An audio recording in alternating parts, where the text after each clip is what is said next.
Welcome to the Counterpoint Southeast Asia webinar series. The webinar series is organized by the Center on Asia and Globalization at the Lee Kuan Yew School of Public Policy. My name is Yong-wook Ryu, and I'm an assistant professor at Lee Kuan Yew School, and I'll be moderating today's webinar on how will Southeast Asia navigate the US-China chip competition. By now, it's common knowledge that the tech sector is at the center of the US-China power rivalry. As we all know, under the Trump administration, the United States targeted Huawei specifically, which has now become one of the most sanctioned, if not the most, Chinese companies. Under the Biden administration, the tech pressure continued, and the semiconductor sector has assumed the central place in this US-China tech competition, with an ever-expanding list of export restrictions, ranging from advanced logic, memory, and AI chips to equipment for chip fabrication. China is certainly on the receiving end of the US chip pressure, but it has not been idle in its response. Under the Xi Jinping, the Chinese government has vowed to compete with the USA in the semiconductor sector with the aim of achieving chip self-sufficiency. It has committed tens of billions of dollars for investment in the chip sector through the so-called Big Fund. Regardless of the outcome of the US presidential election in November, the tech competition between US and China is likely to continue. The US-China chip competition has also created a headache for all countries that partake in the global supply chains of chip production, particularly Southeast Asian countries, most of whom have repeatedly said that they do not want to take sides in this great power rivalry. And that's going to be today's topic. How can Southeast Asia navigate the US-China chip competition? To shed light on this very important topic, and to tell us how Southeast Asian countries see the situation and have been reacting and adjusting to the US-China chip competition, we have invited three leading experts and analysts from the region. Let me introduce them in the order of speaking.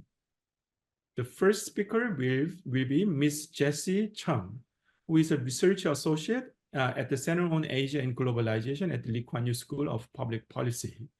Her research centers on geopolitics of technology, with a particular interest in artificial intelligence and semiconductor supply chains. Previously, she was a press researcher responsible for public relations activities and communications at the Taipei Representative Office in the UK. Prior to that, she worked at the United Daily News TV as a political reporter. The second speaker will be Dr. Lilian Ng, who is a senior economist at the Economic Research Institute for ASEAN and East Asia, based in Jakarta. Besides ERIA, she also serves as Secretary General of the International Economic Association. Dr. Ng was appointed as lead advisor to the Minister of Trade of Indonesia from 2017 to 2019, and was senior advisor on trade and investment at the President's Office of the Republic of Indonesia from 2015 to 2016. During her services, Indonesia concluded RCEP, Indonesia-Australia CIPA, and Indonesia-Korea CIPA, and Indonesia-EFTA CIPA, and reactivated the Indonesia-EU CIPA. Our last but not the least speaker will be Mr. Manoj Hajani, who is a research fellow and coordinator in the Military Transformations Program within the Institute of Defense and Strategic Studies at the Rajaratnam School of International Studies at NTU. Prior to joining RSIS, Manoj was part of the Future Issues and Technology Research Cluster at RSIS, where he worked on building up the school's research agenda and networks at the intersection of science, technology, and national security. Manoj began his career in Singapore Public Service with stints at the Ministry of Trade and Industry and Center for Strategic Futures. I thank in advance our speakers for joining this webinar today. We will let the speakers do their oral presentations first, and then open up for questions and answers. May I ask the audience to write their questions in the Q&A box, and I will channel the questions to the speakers during the Q&A. Then without further ado, let's start with our first speaker, Ms. Jessie Chung. Thanks, Prof. Youngwook, and good afternoon, everyone. It's great to be, part of this conversation. So since our moderator has given such a fantastic introduction and touch a little bit of the U.S. policy, today I will focus on the task assigned to me, which is providing a brief summary of the, China's policy goals and its ambitions in semiconductor industry. And then I will talk a little bit about the strategy of another key player in the region, which is Taiwan. And then I will discuss what it means for Southeast Asia. So first of all, like China, right? So its drive in the semiconductor industry really comes down to its concerns about relying too much on foreign firms for the crucial parts of the chip production. So we can see that in 2021, China spent US 432 billion on imported chips. That is as much as it spent on the grain and crude oil imports combined, which is huge, right? So its top priority is to boost its self-sufficiency, as Prof. Youngwook already mentioned. And it has a goal to produce 70% of its chips domestically by 2025. Which is according to its Make in China 2025 initiative. There are also other plenty of initiatives backing the Beijing's semiconductor ambitions, but one of them I want to highlight today is China's National Integrated Circuit Industry Investment Fund, often called the Big Fund, as Prof. Youngwook already mentioned. So why is this important? It's because the fund is supported by the government and to boost its chip industry and push back against the US export controls. And I found it interesting is because we can see the countries are shifting priorities through the three phases of the Big Fund. So then let me quickly give a brief summary. So the first phase was launched in 2014, and it was focusing on the fundamental investment in manufacturing and infrastructure. The second phase, if I'm not wrong, it was launched in 2019, and then it focused more on specialized segment of the supply chain, such as etching machines and testing equipment. And now, earlier this year, we saw they launched the latest one, which is the third phase of the Big Fund, and with the biggest ever investment of the 344 billion yuan, which is 148% higher than the first phase, and almost 70% more than the second.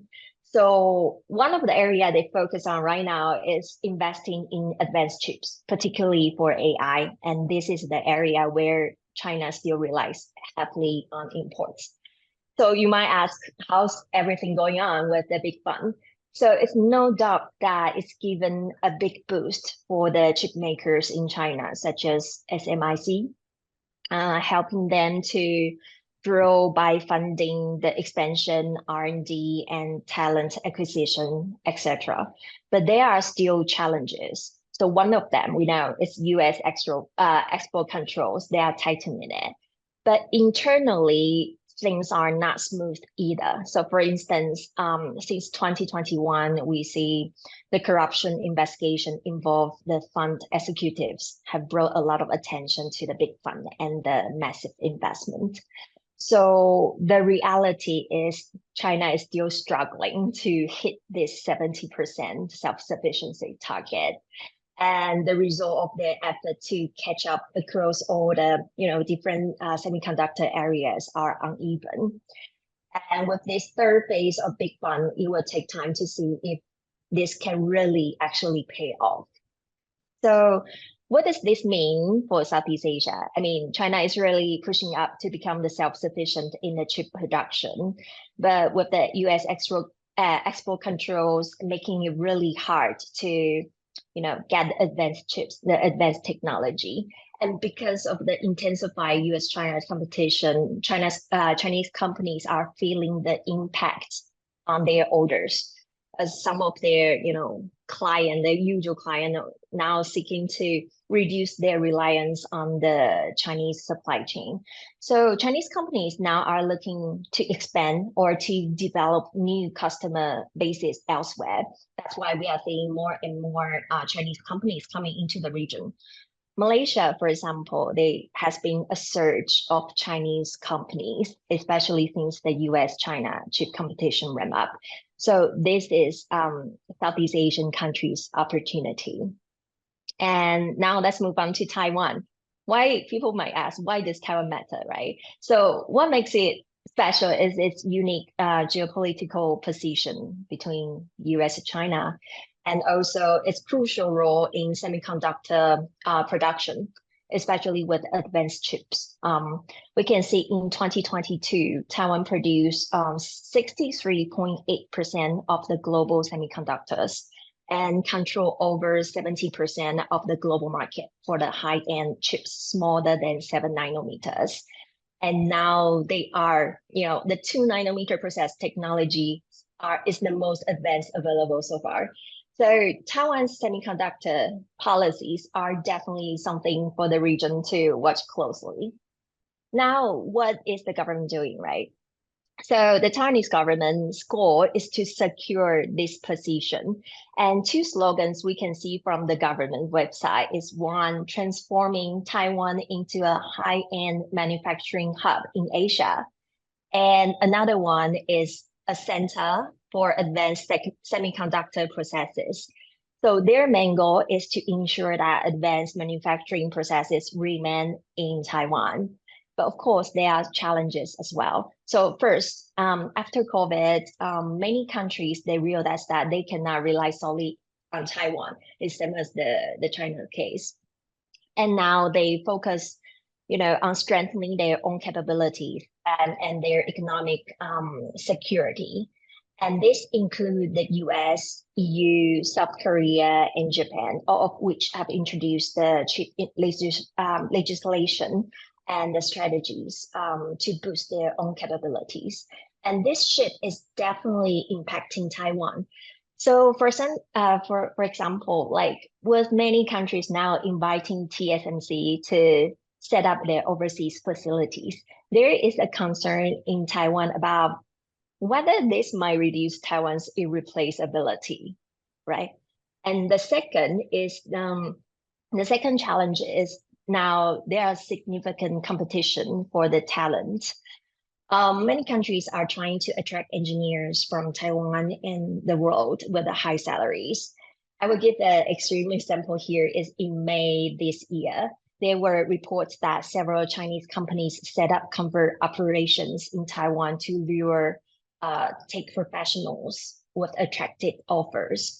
And it has also been reported that after the US imposed the chip restrictions on China, there has been an increase in the effort to penetrate Taiwan's tech sector. And there's the last challenge I would mention here is Taiwan's special political relationship with China. It's making a lot of foreign companies worry about the future of Taiwan's chip industry and adding a bit of, the complexity to the current situation. So what is the government doing to tackle these challenges and to reach its policy goals? Taiwan's government legislative yuan passed the amendment to Article 22 of the Statute of Industrial Innovation, so-called Taiwan Chips Act, in January 2023. And it comes with a pretty attractive tax breaks, like 25% deduction on R&D costs and a 5% break on buying new high-tech machinery. And this act has two main goals. One is to encourage eligible companies to invest in advanced manufacturing processes within Taiwan. And the second is to boost investor confidence among those, hesitate to invest in Taiwan due to the rising geopolitical tensions and concerned about the potential conflicts in the Taiwan Strait. And about the global competition on talents, we can see now some companies, they are stepping up. I mean, the companies in Taiwan, they are stepping up their global talent search. So for example, TSMC now is expanding its operation in the US, Japan, and Germany. And it's not just about diversifying their supply chain, but also gives them access to the wider talent pool. So what does this mean for Southeast Asia? I mean, we know Taiwan now is focusing on retaining advanced manufacturing processes domestically, and Southeast Asia could see an expansion in its role within the chip supply chain, particularly in areas such as ATP, assembly, testing, and packaging. And with the ongoing US tensions, Taiwan, like many other countries, they are diversifying its operation to manage risk. So for example, Taiwan's semiconductor packaging and textile company, ASE Technology Holding, has been expanding its footprint in Southeast Asia. So earlier this year, we can see that the company's fourth plant and visitor center in Penang, Malaysia, have officially opened. And Taiwan's UMC, they invested US 5 billion in Singapore in 2022, if I'm not wrong. And this year, VIS, they will invest US 2.8 billion in Singapore. So while Taiwanese companies are expanding and working to attract talent from Southeast Asia, the region is actually also benefiting from its collaborations and partnership with them. So for example, Taiwan's MediaTek, ICT company, they signed an MOU with the Singapore University of Technology and Design earlier this year to collaborate on 6G technology research. So to sum up here, I think the region's role in ATP is expanding and driven by the relocations and investments from both Chinese and Taiwanese companies. And countries like Malaysia, Singapore, we can see that they are benefiting from this shift. So what I would suggest here, like two recommendation. One is to enhance this collaborative efforts in R&D and manufacturing, because this will enhance the region's competitiveness. The second is to work on strengthening the regional partnership to create a more integrated semiconductor supply chain. So I will stop here. Thank you. All right, thanks, Jessie. Just to say a few words about talent acquisition, I mean, from the Chinese perspective, it's talent acquisition. From maybe Taiwan's perspective, it might be industry espionage or however you call it. There have also been a number of reports in South Korea where retired semiconductor engineers were being offered 2 or 3 times higher salaries by Chinese semicon firms to move over to China to work for the Chinese firms for a few years. And this financial incentive is so great for these retired engineers that it's almost impossible to to prevent this completely. So I just wanted to share this. I mean, I think Taiwan comes under greater target by the Chinese firms because of cultural and language similarities, but it's not just Taiwan, but also South Korea and maybe some Japanese firms also being targeted. All right, the second speaker will be Dr. Lily. Go ahead. Young-wook, it's just really such a great pleasure and honor to be in the panelists and having discussions with all of you. And thank you so much, Jessie, for making my work very easy, because you have outlined the very fundamental issues with all the updated data.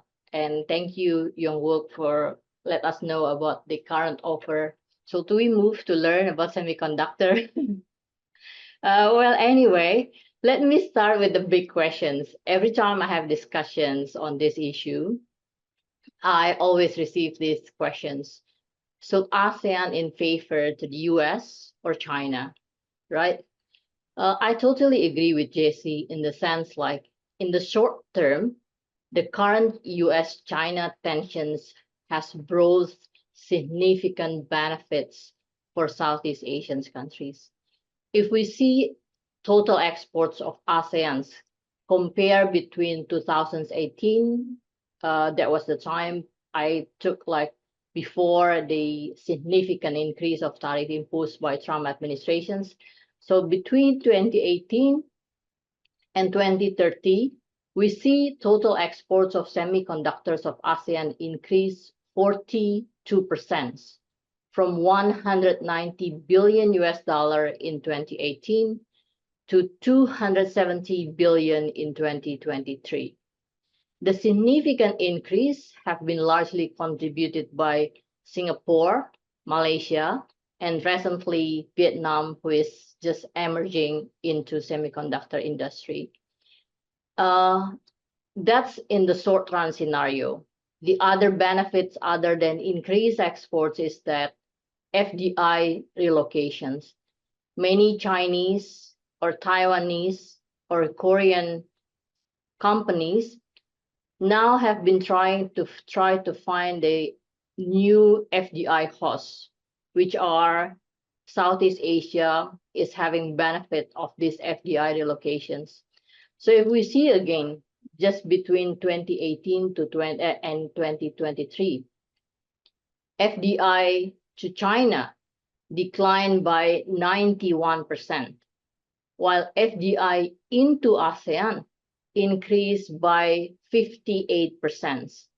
So, and this kind of FDI relocations are mainly contributed by machinery appliance, and semiconductor. So this kind of short benefits that ASEAN can reap from the current US-China trade tensions, one is from exports or imports diversifications, and second is FDI relocations. But my concern is that regardless Democrat or Republic will be in the White House in the next term, the US foreign policy toward China will remain the same, right? Likewise, Xi Jinping foreign and trade policy towards the US, we can expect will be unchanged. So what ASEAN need to do is that we should be well prepared to have this or to face this level of tension if it is not rising, right? Because this kind of tension will increase uncertainties and risk, and that will gonna increase the overall production costs, which will be translated into increase in consumer prices. And at the end of the day, it's gonna decline our welfare. So that's something that ASEAN and other countries will be well prepared to maintain the level of tensions not to be escalating.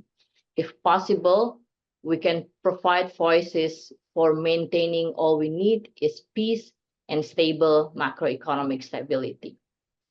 The second point I would like to highlight here is that currently ASEAN has been in the well positions in the sense we have a good record in terms of macroeconomic stability and lower ratio of debt to GDP.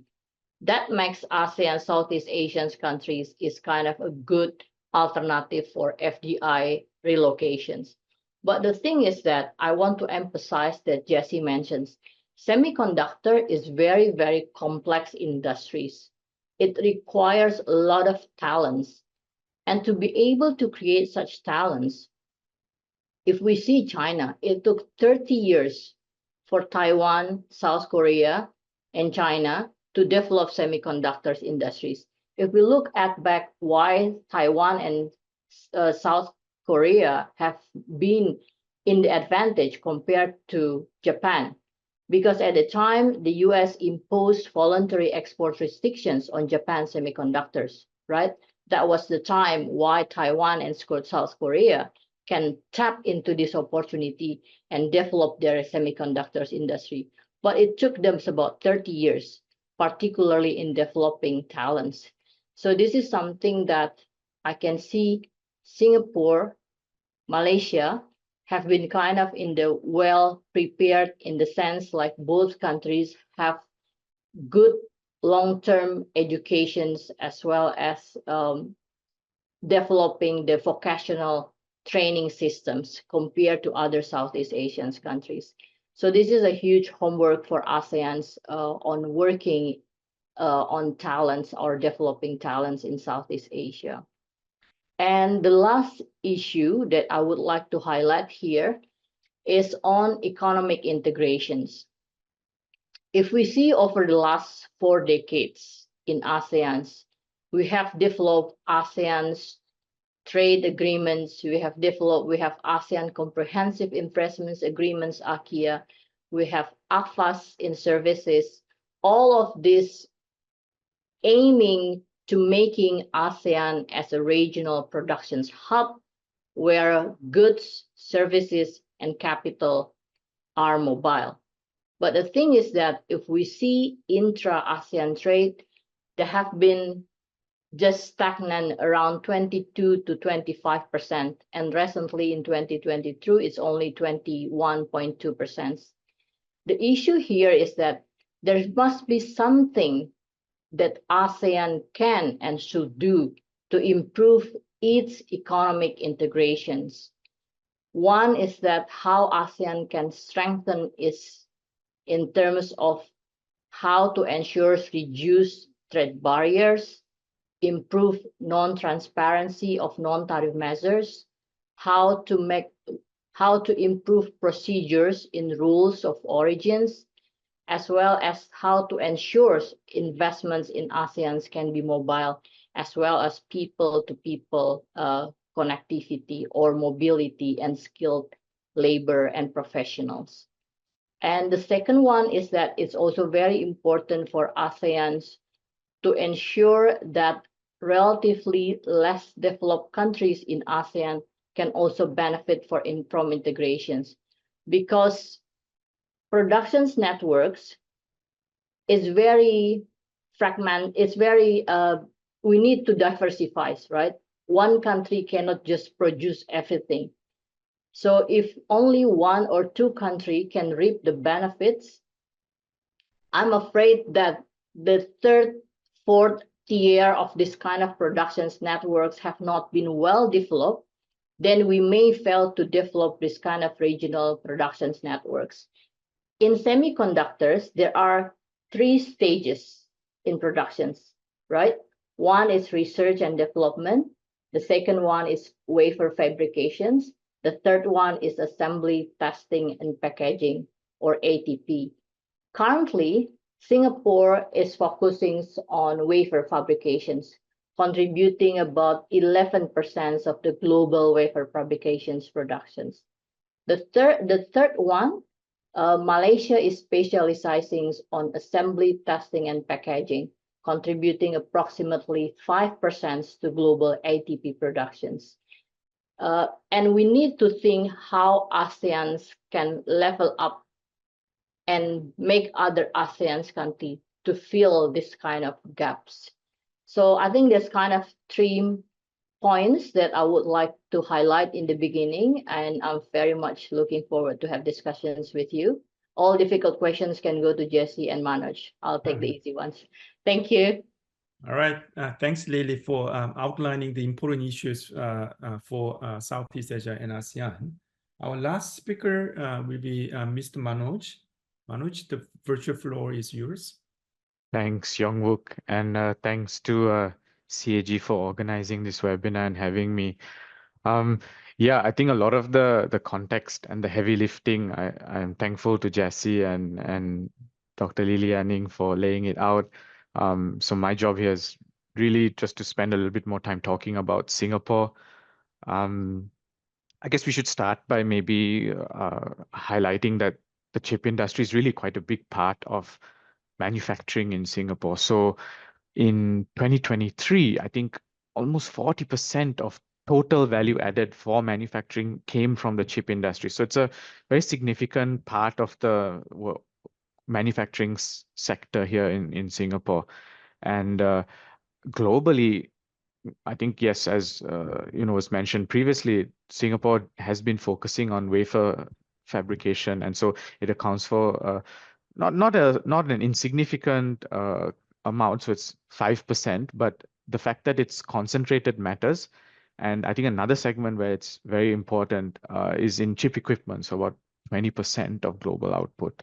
So I guess you could kind of conclude that, maybe Singapore is not among the largest players in the chip industry, but it's definitely not an insignificant one. And a lot of the companies that are based here are among the global majors, and they definitely are part of a larger regional and global supply and value chain system.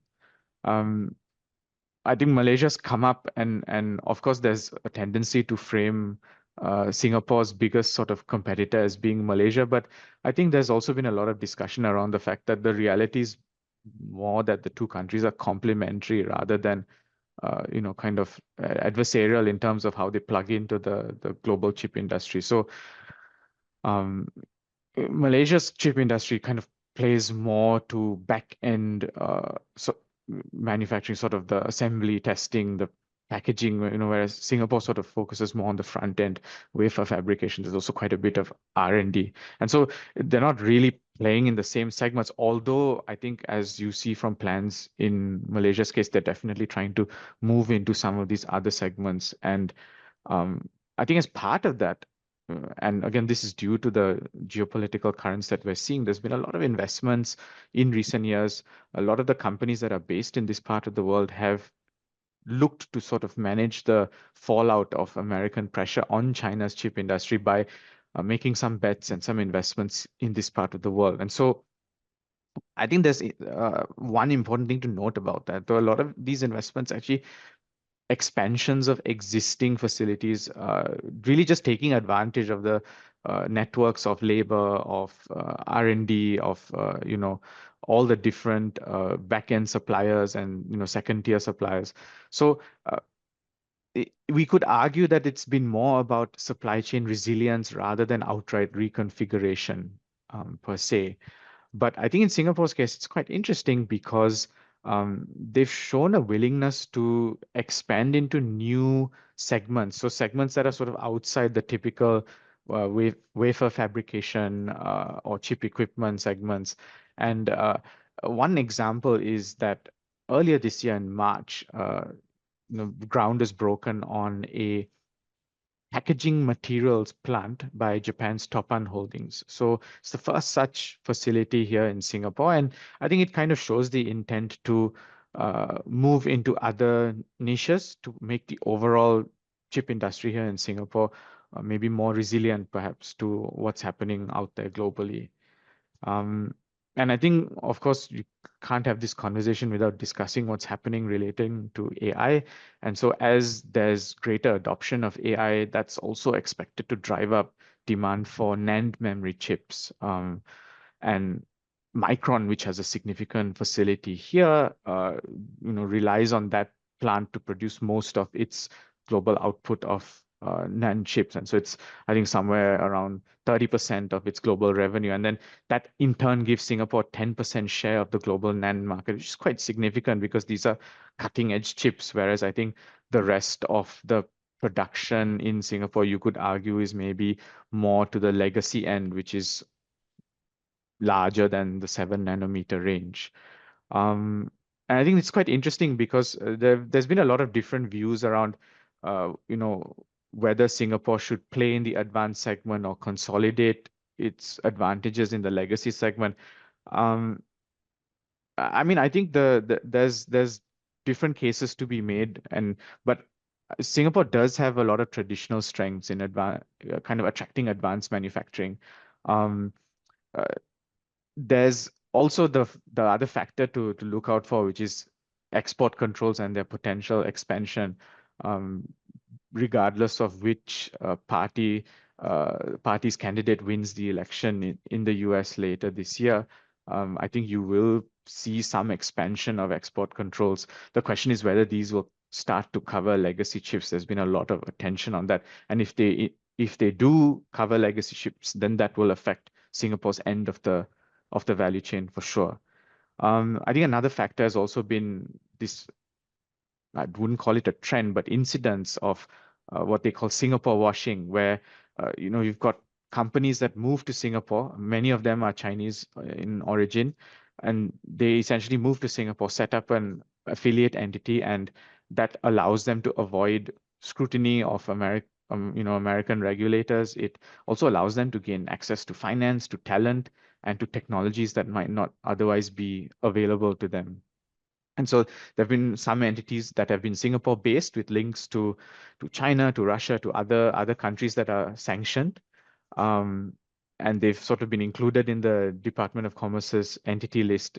So this is perhaps not an isolated thing. And one example is the Singapore affiliate of Core Technology. It's added to the entity list in 2021 because of its links to China's government and defense industry. So what Core does is it designs different types of printed circuit boards, and because of its supplier links with the Chinese government and the military, it ended up on the entity list.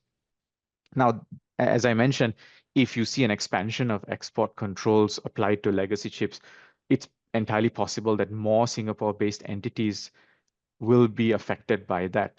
I think, unfortunately, we don't have a clear indication of what exactly the scope of the expansion of export controls will be, but it's definitely something to look out for.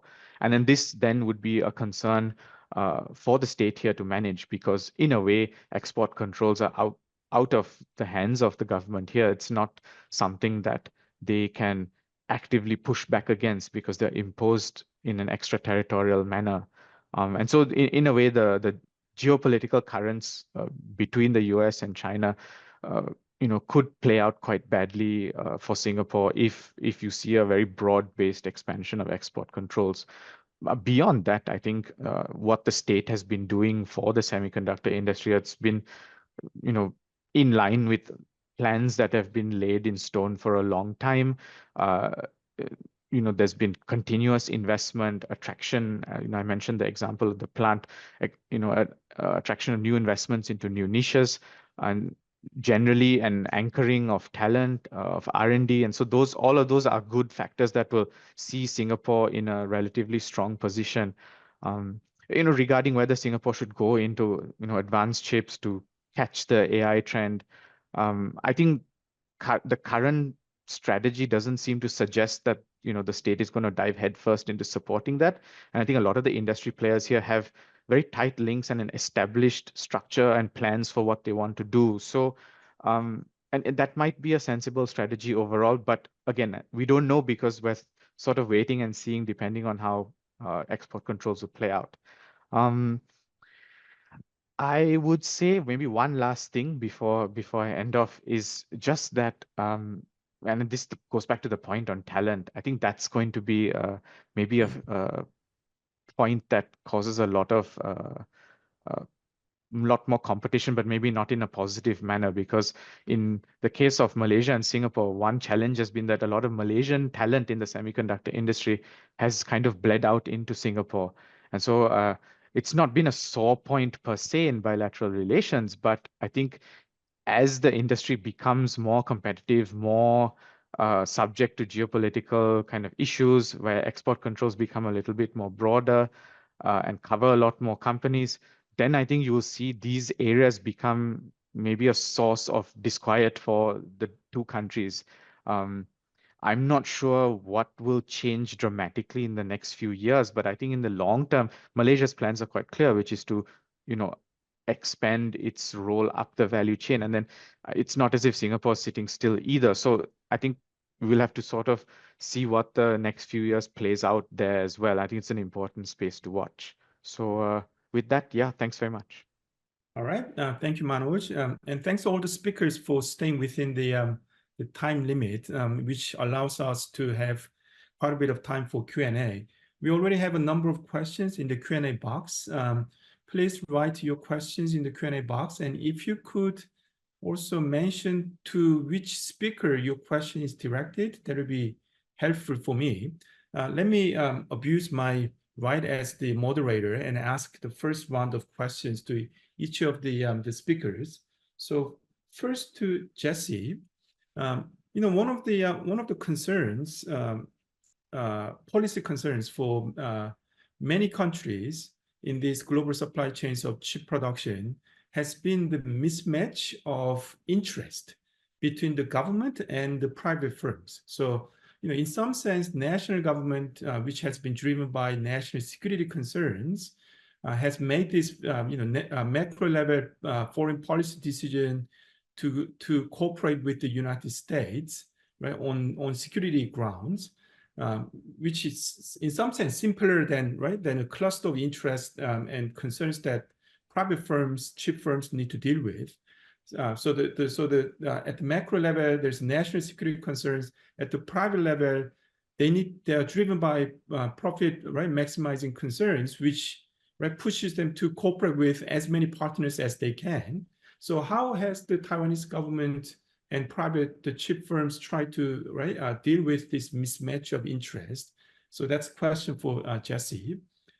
For Lily, Jesse briefly mentioned about various industrial policies, right? Initially by the U.S., of course, China, right? South Korea, Japan, Taiwan. Do you think that Southeast Asian countries should also think about producing their own industrial policies to encourage and bring up the semicon, right, sector? And if so, if you can tell us maybe, how that industrial policy should be like, right? That can be interesting. And for Manoj, it was very helpful to outline and describe Singapore's, right, situation in general. Would you agree that Singapore government is trying to enhance its resilience by creating a mini ecosystem, right, within Singapore? So you talked about the traditional strength, right, in wafer fabrication and, right, equipment. Now, right, maybe the Singapore semicon industry is expanding into new, right, segments of chip fabrication. That sounds to me a bit like creating a mini, right, ecosystem within Singapore. Is that how Singapore wants to enhance resilience, or do you have a different perspective? So let's start with Jesse. Oh, okay. Thanks for the questions. We need to know that in Taiwan, the government is playing a supporting role.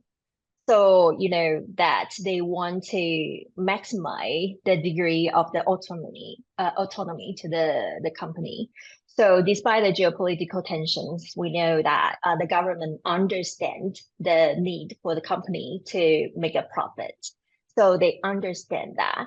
So for example, we know the government now wants to keep the most advanced manufacturing process in Taiwan, right? But we also see that TSMC is launched the plan in the US, and they have announced plan to produce 2 nanometer process technology in its second US wafer fab. And they also expect to produce it in 2028. So this is the example to show you that although, because for the government, there's a geopolitical tension in mind, there's a geopolitical interest in mind, but they also understand that the companies want to make a profit. And this is the autonomy the TSMC is making, like they want to produce a 2 nanometer technology in the US second wafer fab. But we can also see there's a consensus between the government and the companies. So, for example, like TSMC's CEO, C.C. Wei, they have already said earlier this year that the most advanced processes will definitely start in Taiwan. And so that means that in 2028, when the US produced 2 nanometer technology, Taiwan has already ahead, because in Taiwan, we plan to have 2 nanometer technology as early as next year. So there's still a consensus between the government and the company, although there's some misaligned interests that you mentioned earlier. That's my answer. Okay, thanks. Lily? Youngwook, that's a very tricky but very important questions. In the sense, so do we promote industrial policy? I personally I'm not a big fan of industrial policy in the sense like many of governments are always bad in picking the winners industries. But the losers industries are always good in picking the governments. So the loser is very good in approaching the government to provide support for them. That's always the case, right? Not only in developing countries, but also I think in most of countries in the world. So I'm not kind of persons who's gonna suggest ASEAN to provide industrial policies for a particular industry, including semiconductor. But what I'm suggesting is that it's a very general kind of industrial policies. I'm taking examples of Taiwan and South Korea. The first time when they consider about industrial policy, they take into account developing the highway from Seoul to Busan, connecting the ports to the main industries, right? They're also considering taking into account developing the Han rivers as a spatial zone for semiconductor industries. They also take into account, in the case for Taiwan's, developing vocational schools to improve the quality of engineers and vocational graduates in semiconductors. So I think if I may suggest is that it's okay or it is good for government to provide support in the sense of providing infrastructure as well as incentive for innovations. But for incentive for innovations, we need also to provide the exit strategy. So how many years we're gonna provide incentive? And it has to be very clear what kind of how many percentage that they can get the incentive and how to get the incentive. So all these kind of indicators will be made publicly transparent, and all firms can have the same or equal opportunity to get that kind of incentive. And the last one is that on human capital. So I think, again, I want to emphasize the importance of human capital because it's very crucial in developing semiconductor industry. Thank you. Okay, Manoj. Thanks, Yongwook. So on this idea of Singapore kind of building out an ecosystem of its own domestically, I mean, I do think that Singapore's always sort of valued the idea of having different kinds of investments located here so that, there is an overall resilience. Um, I don't think there's anything controversial about that, and many countries pursue a similar kind of strategy because you don't want to focus your entire industry segment on maybe one part of the supplier value chain. So I think Singapore's no different in that. Um, so that's definitely happening here. And you do see that in terms of how investments are being attracted, how some of the major manufacturers are, being invited to set up facilities. The recent partnership that Jassy mentioned between a Taiwanese company and a Dutch company to set up a fab in Singapore is also a great example of that. So I think that's, definitely happening. What I would say though is that the chip industry is very um it's not an easy industry to move into, and it's not an easy industry to reconfigure supply chains around. So countries can spend a lot of time, money, effort, talent, and change their trade rules, change their investment rules, but that may not necessarily lead to desired outcomes. And part of the reason for that is because the chip industry prizes getting the job done right. And there are very few companies that get the job done right. So you will hear of them in the news, your ASMLs, your TSMCs. And so because there are so few companies that have the, this unique blend of expertise, talent, experience, it's really, I don't think there's a glass ceiling. There's more than a glass ceiling. It's really hard to kind of break into that level. And I think the challenge is that a lot of observers are looking at what states are doing and trying to see, is it about building the next TSMC? I don't think that's actually the case. So in Singapore's case, you can tell it's not exactly aiming to, build another TSMC. It's really trying to strengthen its existing advantages and doing what it has really done successfully, which is create a good business environment, you know, have local workforce trained and ready to absorb new jobs that are created in more, you know, advanced segments, and then also maintaining that, you know, very plugged in finance ecosystem, that open trade regime. So I think those are all the fundamentals that I mentioned. I mentioned this idea of fundamentals to attract investment. So this is really what we're talking about. I don't see that changing very much. For me, the bigger question is, how will countries react to the geopolitics? You know, how will they react to export controls being imposed extraterritorial in an extraterritorial manner? Sorry, that's a mouthful. And I think that that's really where the discussion, I feel, should be focused on. Yeah. Right. Okay. Thanks. We already have a number of questions from the audience. What I'm going to do is that I'm going to cluster them, and then some of these questions are not directly directed to any particular speaker. So I will just cluster them, and then I will ask the presenters to respond to any questions that they would like to respond. So the first question comes from Dennis Hu at CAG. And he asks, so far, as Lily mentioned, Southeast Asian countries have benefited, right, from the U.S.-China chip competition, but is this sustainable in the longer term? At some point, will the U.S.-China trade tensions eventually extend to Southeast Asian countries and produce negative implications? He has another question, which is about RCEP. So USA is not a member of RCEP, China is. Can China utilize RCEP to its own advantage to strengthen, consolidate, or build its own chip supply chains within RCEP, utilizing RCEP with Southeast Asian countries? Is this a possibility? Let me give you two more questions from anonymous attendee. So what have been the impact of these geopolitical tensions on the semiconductor industries in Taiwan, China, and Singapore, and also globally, in terms of innovations and competitiveness in the sector? So the impact of the geopolitical tensions on the semiconductor industry as a whole.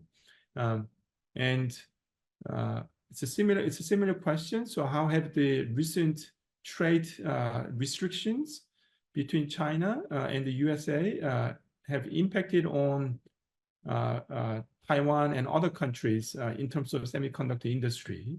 And what are the longer term effects on global supply chains of this geopolitical tension between US and China? So, the speakers try to respond to whichever questions that you want to respond.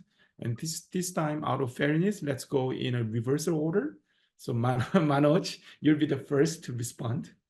Okay, thanks. Well, there's, I guess, a lot of issues there.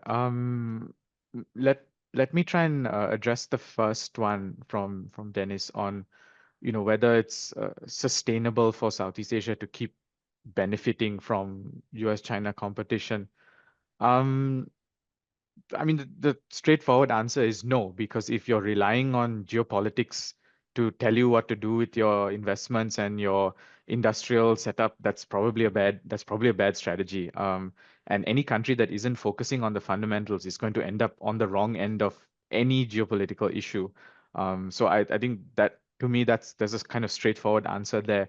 But maybe the sort of other side of that question, which I think leads me to a more interesting discussion, is what are the other countries that are keen to break into the supply and value chains thinking about? So whether it's Vietnam or Indonesia, what might they do, radical or otherwise, to pull the companies away from their existing plans, or to just change what's happening in terms of the established trends? So I think that's one thing to think about.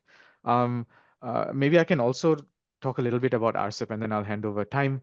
On RCEP, I think because RCEP, I don't mean to disparage it, but it is a lowest common denominator trade agreement. It's not really going to, I think, change the structure of the industry in this part of the world dramatically.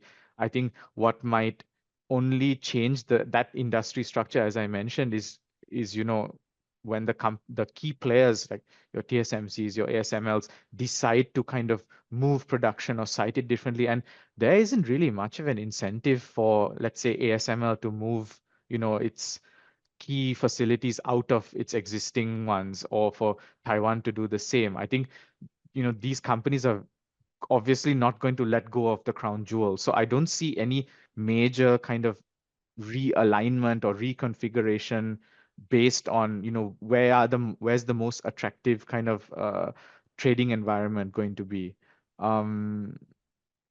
So I think for China, if they're thinking about using RCEP to expand or to kind of tap on other countries to strengthen their own semiconductor industry, I would say it might be some part of their strategy, but definitely not a main one. I think the main part of China's strategy is to build domestic champions that are able to cater to domestic demand. Right now, that's, as Jesse pointed out, being fed overwhelmingly by imports. In some cases, like for chip manufacturing equipment, there's been quite a lack of success in terms of the investment that's been pumped in without the corresponding results. So I would say that is the focus of China's strategy rather than, trying to find other markets. I think definitely, yes, Southeast Asia is an obvious first choice for many Chinese companies looking to expand overseas. But I don't think that, RCEP and the opening up of the trading regime is a very big part of that, if that makes sense. Thanks. Okay, thanks, Manoj. Yeah, I tend to agree. So some of the RCEP members who are key players in the global chip supply chains, they are obviously U.S. allies, and they're also not. They will think probably they're not going to participate at all, but they will think seriously if China wants to utilize the RCEP, right, as a way to expand its influence. So I do see the limited, right, very limited collaboration within the settings of RCEP. Okay, Dr. Lily? I agree with Manoj in the sense like China will definitely use RCEP to expand its trade and investments in the regions, but particularly it's very difficult in the sense of semiconductor, and because like semiconductor is so very complex and require a lot of, but again, might be this is just my intentions. In the case of investments, China may use or optimally use RCEP as a platforms to, for example, get the benefits of the IRA that the US has, or kind of other benefits that Europe and Japan's offer for semiconductor industries.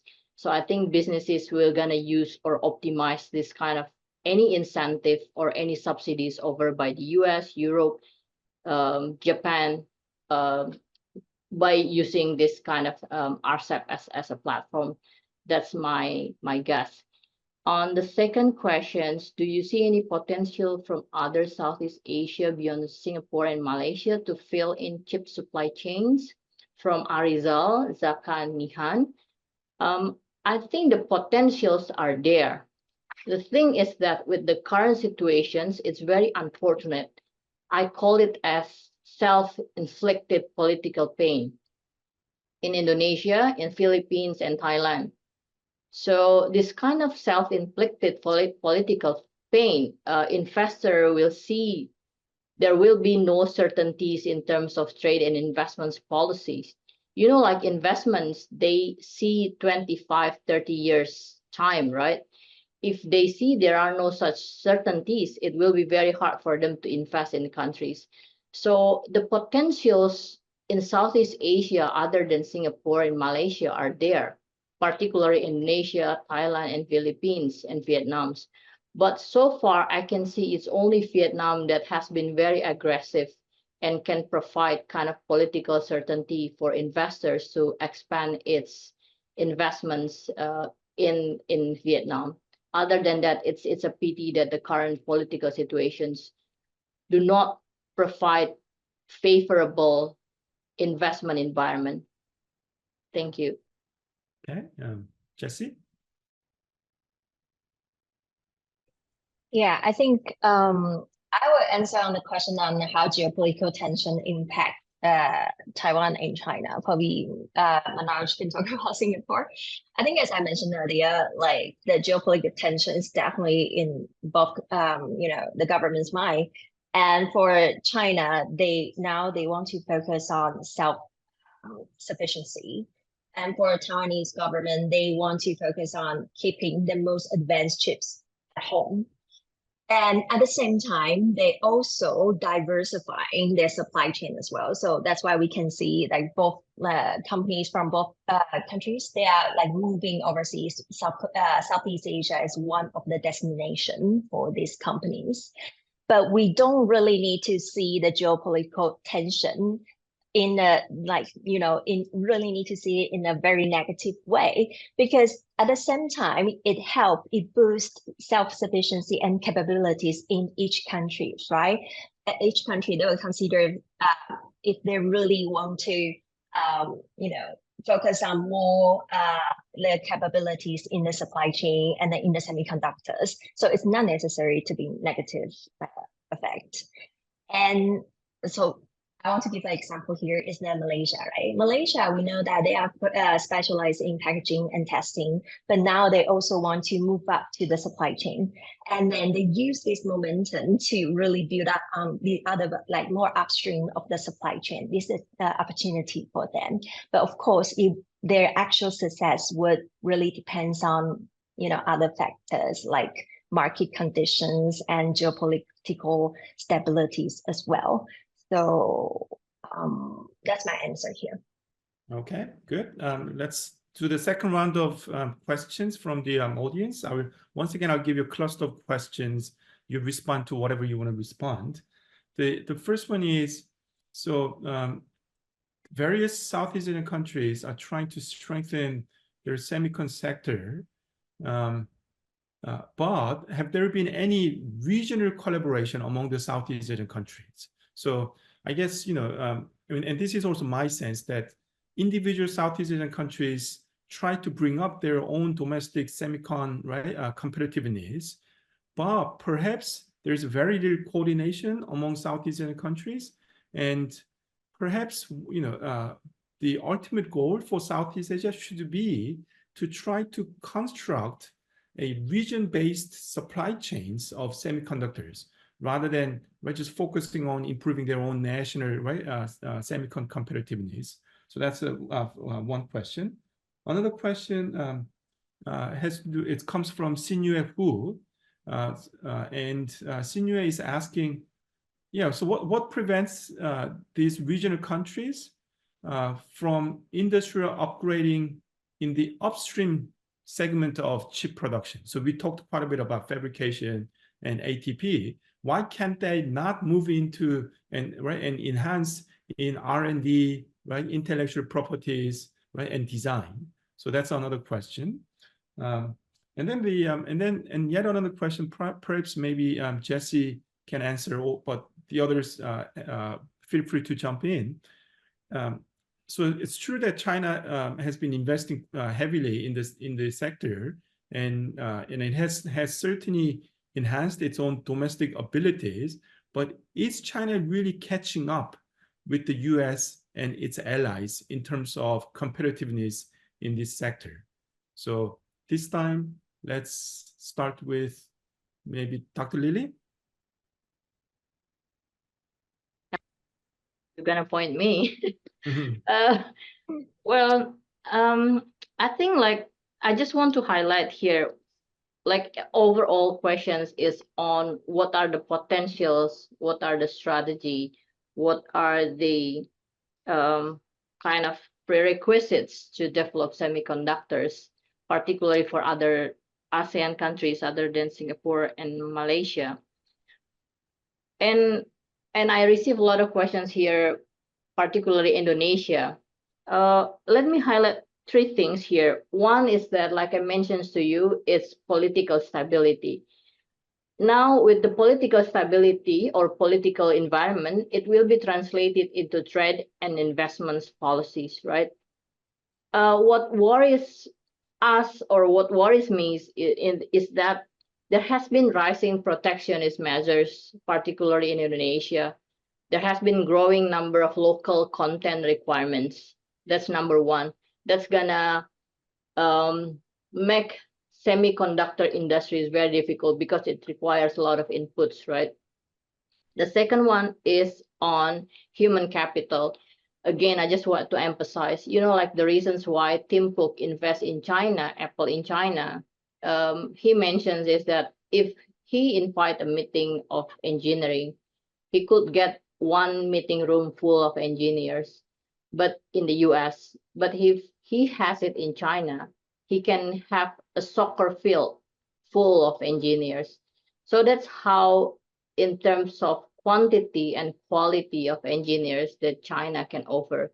The same implies in Southeast Asia's countries. If we don't have that kind of qualifications to fulfill or to the flow of semiconductors, it will be very difficult for investment to come into our countries.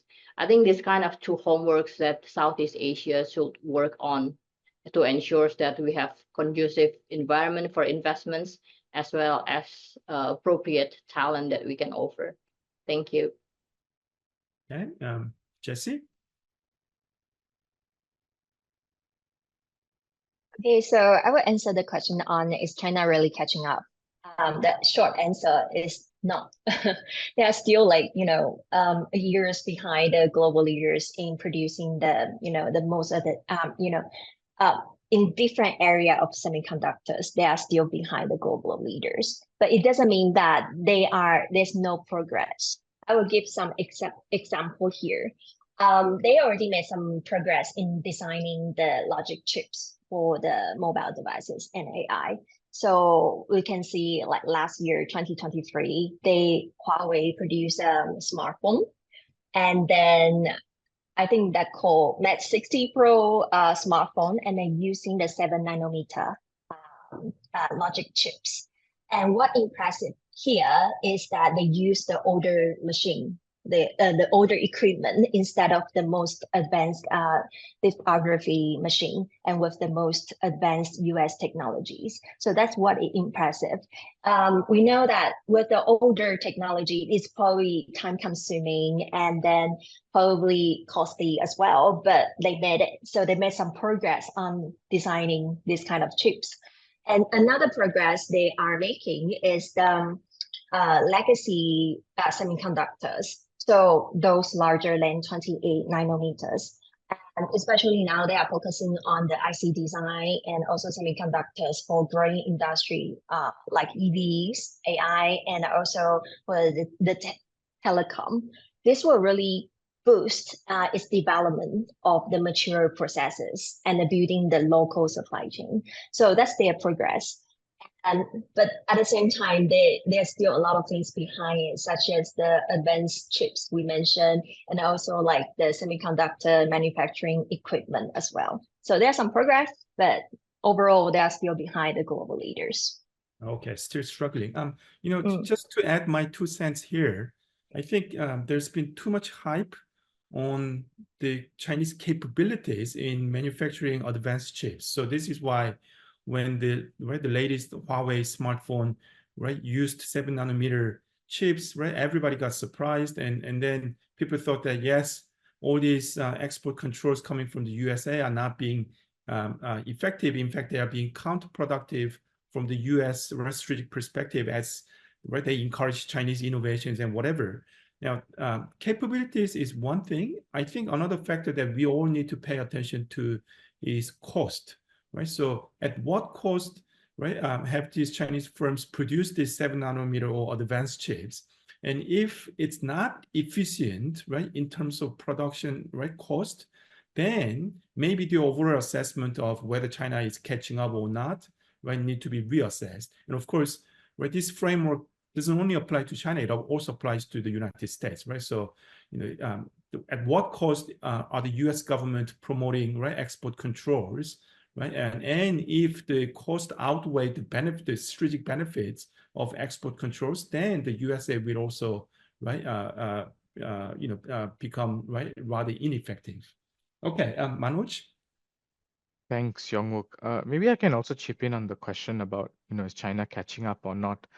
I think starting point is problematic to begin with because the objectives are very different. So, for example, if you are the US, the objective of their industrial policy, the Chips and Science Act, is to bring back some of the, the fabs that have, gone in the intervening years, to anchor their existing advantages in design, in IP, and whatnot. In China's case, the objective is much different. It's to have a self-sustaining ecosystem in one country.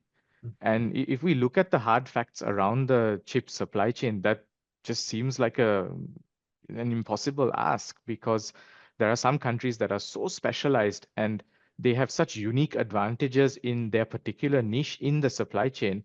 It would almost be, a fool's errand to try and replicate what they're doing.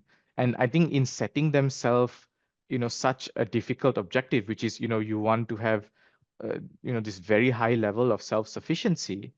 Um, I think where, the discussion then of, are they doing well? Are they not doing well? Are they making progress or not? Maybe it's not the right question to ask. Like, I would ask the question around, what is it about the current geopolitical issues between China and the US that is maybe changing their strategy? But if you look at the recent announcement for the big fund and some of the other announcements that have come out publicly, I don't think it's actually changed the strategy very much, because they're doubling down on what they did before.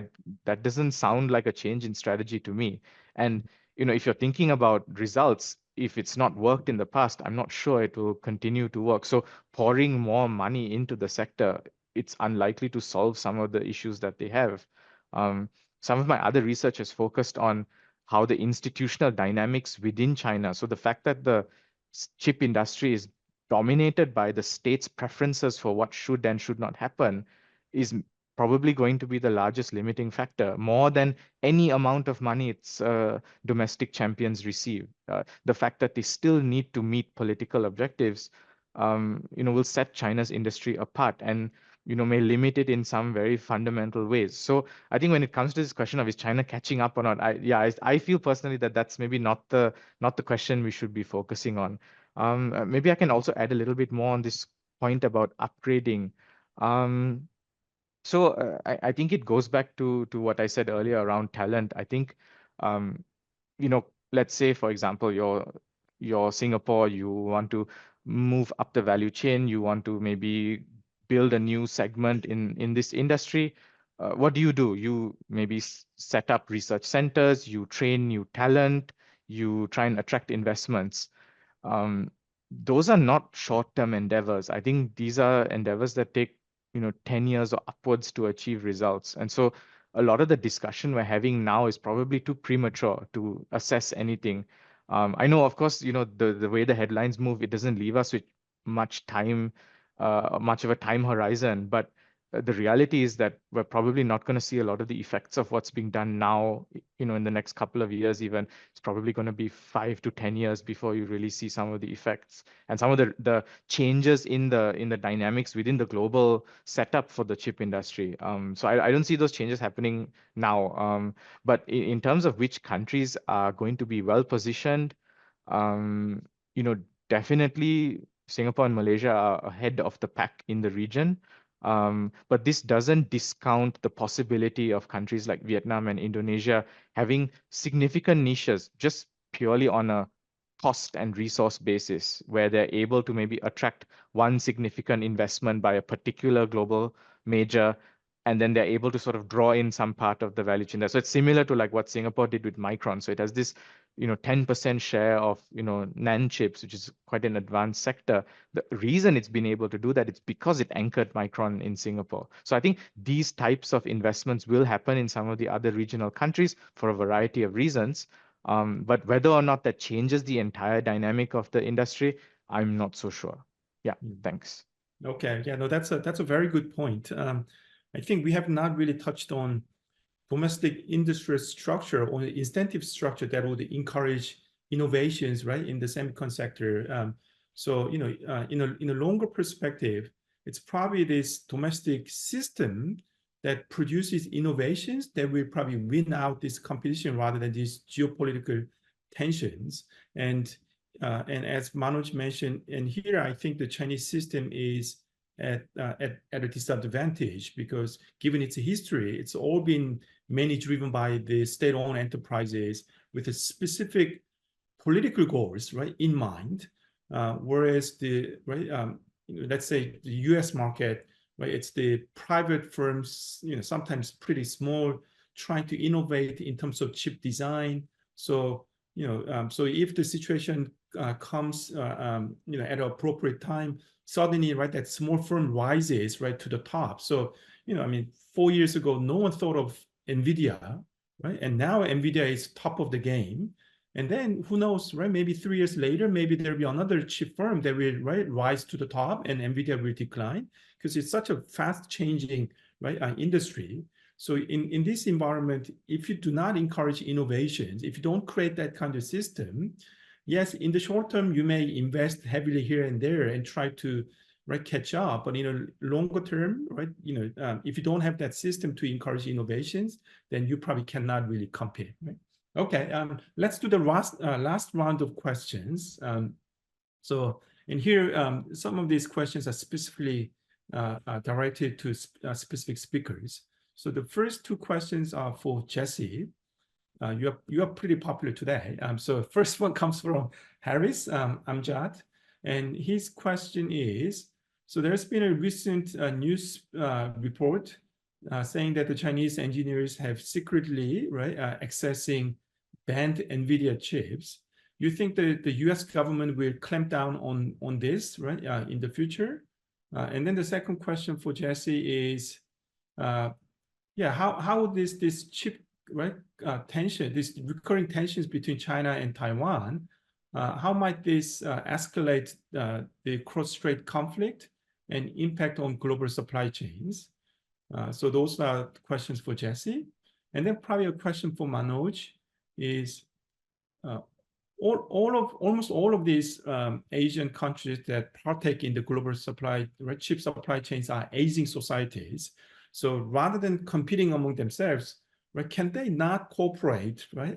And if so, what are the ways for them to cooperate? And then my question for Dr. Lily, who is an economist. So this is a question for political scientist asking a question to an economist, because political scientists do not really have good answers for this. We clinged on to post-war trade norms, such as non-discrimination, like openness, and so on and so forth. And then recently there's been, in my opinion, a rise of a new norm, which is not perfectly shared by every participant. And that new norm is trust, right? And therefore this trust factor has become so important, not only in the traditional trading patterns, but also in key industries like semiconductors. So as an economist, how do you see this norm of trust being developed, in the future, to influence trading patterns? Okay, so let's go back to the original setting. So Jesse first, and then Dr. Lily and Manoj. Right. Thanks, Prof. So I think the first question is, would China still, stealing these kind of secret chips from the US, right? I mean, with the tightening US export control, I mean, what else can they do? This is one of the way they might be doing in the future. We don't know, but this is the way they chose to do at the moment, right?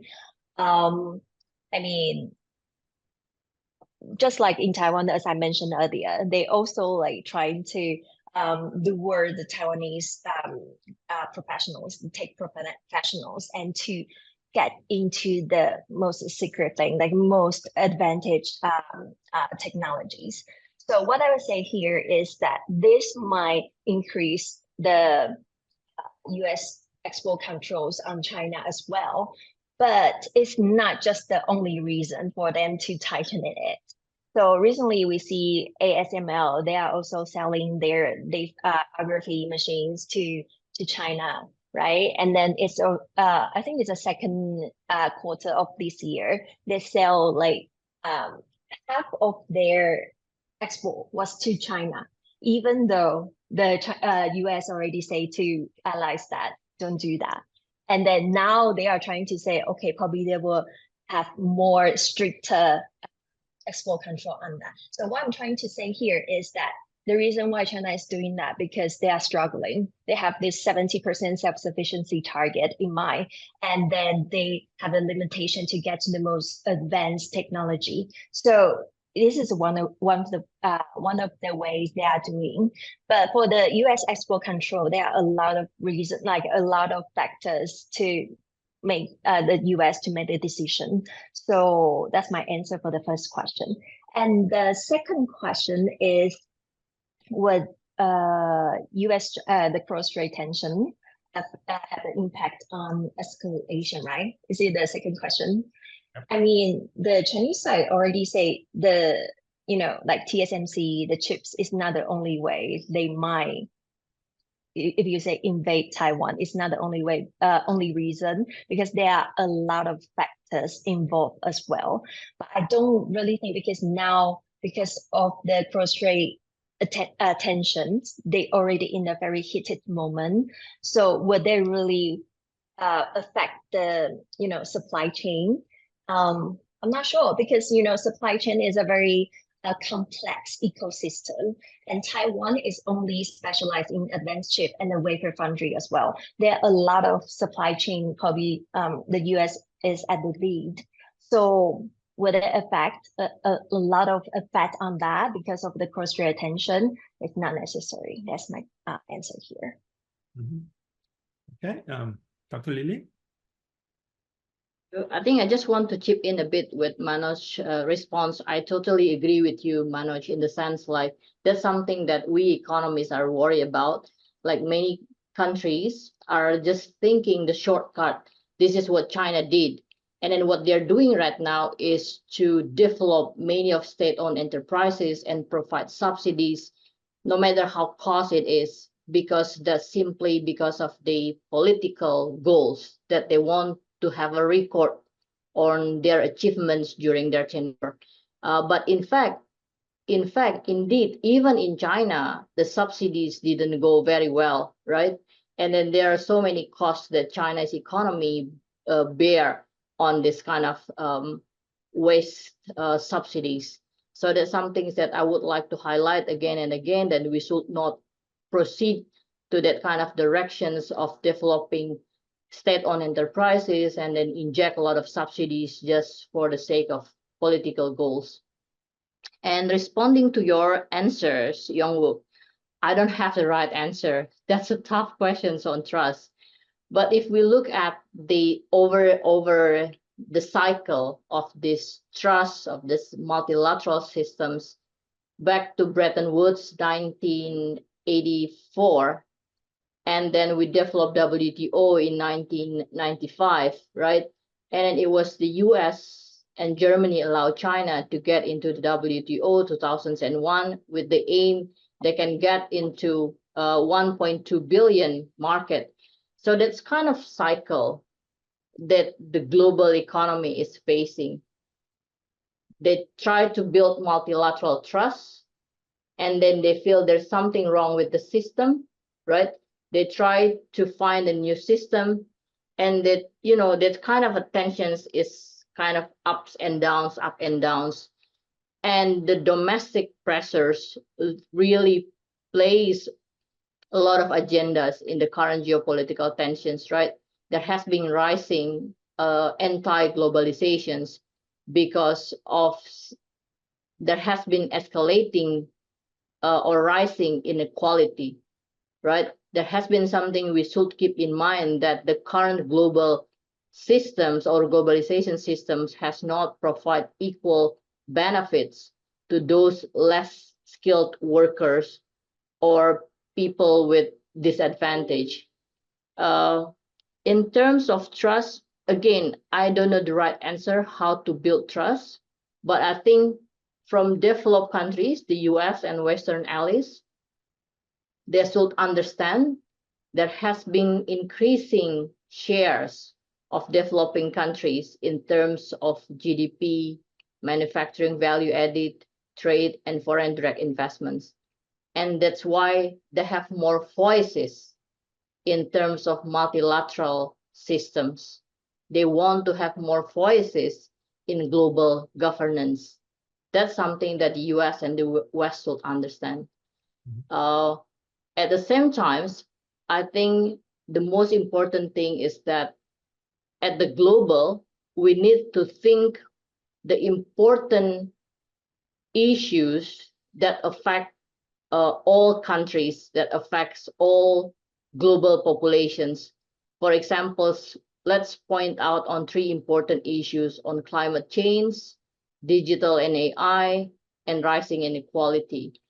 Well, let me end. I don't mean to promote my book, even though I always do. Currently, Danny Roderick, Joseph Stiglitz, and I, we're working on new global economic order. The book will be published by the first quarter next year. So everyone's attending here, I'm gonna send the list of the book. That's basically responding to your questions, Yeonwook. Thank you for highlighting that. I would have to read that book to get your answer. Okay, Manoj, you get the last word.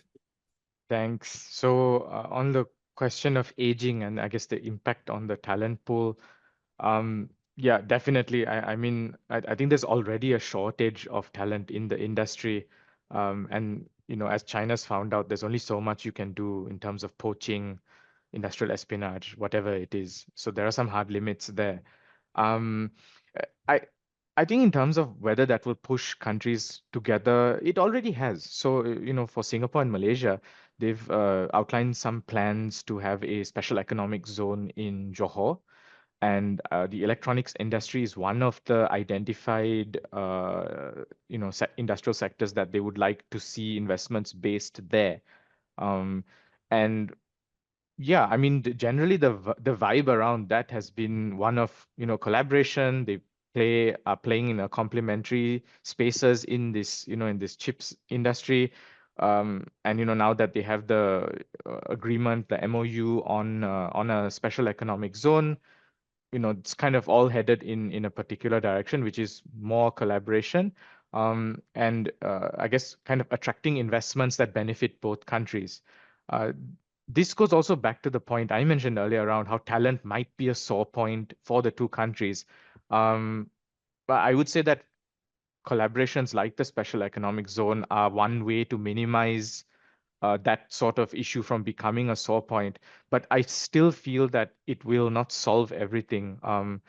It just boils down. I mean, some of these things are just human in nature, right? So people who work in the chip industry in very maybe specialized roles, they may just simply prefer to move to Singapore rather than Malaysia. And I don't think that's something you can kind of regulate for at, you know, at an individual level. So the job of the governments in both countries will be to make their respective industries as attractive as possible to bring talent in. And it goes back to the point I made earlier about this is really about how well you do the fundamentals. The isolated investments, the big announcements, yes, they are important, but how does that plug into the larger effort, you know, around improving the fundamentals of their business environment, their industry environment? I think that's really where the game is going to matter. I mean, we can talk a lot about, you know, what geopolitical issues might force countries to do. But even then, you know, let's say, for example, one investment gets redirected somewhere else, it still may not change the fundamental character of, you know, where the supply chains are sited now, where the most value is being produced. So that reconfiguration depends on the fundamentals rather than the geopolitical issues, in my view. So I don't mean to repeat myself, but I feel like this point has come up, and it to me it links back to the same sort of logic that I've been mentioning a few times. So yeah, thanks for that. Yeah, that's actually quite optimistic, right? Because despite the geopolitical tensions between US and China, there are still quite a bit of things that these countries can do to enhance their own tech and industrial competitiveness. They can certainly look for third-party partnerships beyond US and China, and this might actually lead to much better collaboration within Southeast Asia, within ASEAN. Okay, time is up, so we need to conclude. I would like to thank the audience for tuning in and contributing your questions. I would also like to say that the CAG Counterpoint Southeast Asia webinar series will be with you in the future. So please tune in for future seminars. And lastly, I wanted to thank our speakers for making this rather techy topic, which oftentimes is quite hard to access, make it very easily accessible to our audience and sharing your views and perspectives as openly and honestly as you can. So please join me in thanking our speakers. And please tune in for future Counterpoint Southeast Asia seminar series. Thank you. Have a great afternoon. Thank you. Everyone.